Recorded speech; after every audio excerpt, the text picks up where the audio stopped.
روزہ افطار کروانا، ارد گرد دوسرے مسلمانوں کو روزہ کھلوانا اور روزہ کشائی کا بھی تاکید بھی کی گئی ہے، اس کا اجر بھی دیا کہ آپ صلی اللہ علیہ وسلم نے فرمایا کہ جب کوئی شخص کسی دوسرے روزے دار کو روزہ افطار کرواتا ہے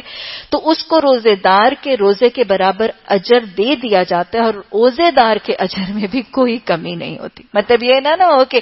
ہمیں کوئی کہ میں تمہارا افطار کرواؤں گا تمہیں ڈر ہو جی یہ تو میرا اجر لے جائے گا، نہیں، افطار کرانے والے کو بھی ہے اور افطار روزہ رکھنے والے کو تو بہر کیف ہی ہے۔ اور پھر رسول اللہ صلی اللہ علیہ وسلم نے وہ دعا بھی سکھائی کہ جب کوئی روزہ افطار کروائے تو روزے دار تمہارے ہاں روزہ افطار کرتے رہیں اور نیک لوگ تمہارا کھانا کھاتے رہیں اور فرشتے تمہارے ہاں نازل ہوتے رہیں، تو افطار کرنے والے کو دعا۔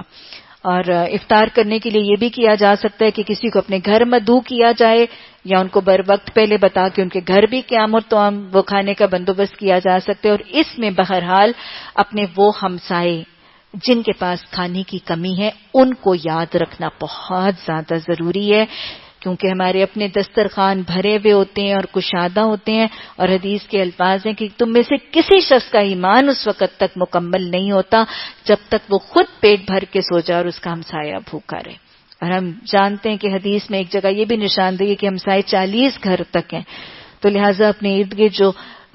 کمزور اور جو مالی طور پر تنگ دست ہمسائے ہیں ان کی افطار کا بندوبست کروانا، کیونکہ حدیث میں آتا ہے نا کہ قیامت کے دن اللہ سبحانہ تعالیٰ بندے سے سوال کریں گے، اے ابن آدم میں بھوکا تھا تو نے مجھے کھانا کیوں نہیں کھلایا؟ اور پھر یہاں یہ بھی حدیث کے الفاظ ہیں کہ جو کسی بھوکے کو کھلاتا ہے اللہ پھر اسے جنت کے میووں میں سے کھلائیں گے، تو لہٰذا افطار والوں کو افطار کرنا پھر بہت زیادہ ڈبل ٹرپل اجر کا ذریعہ بنتا ہے۔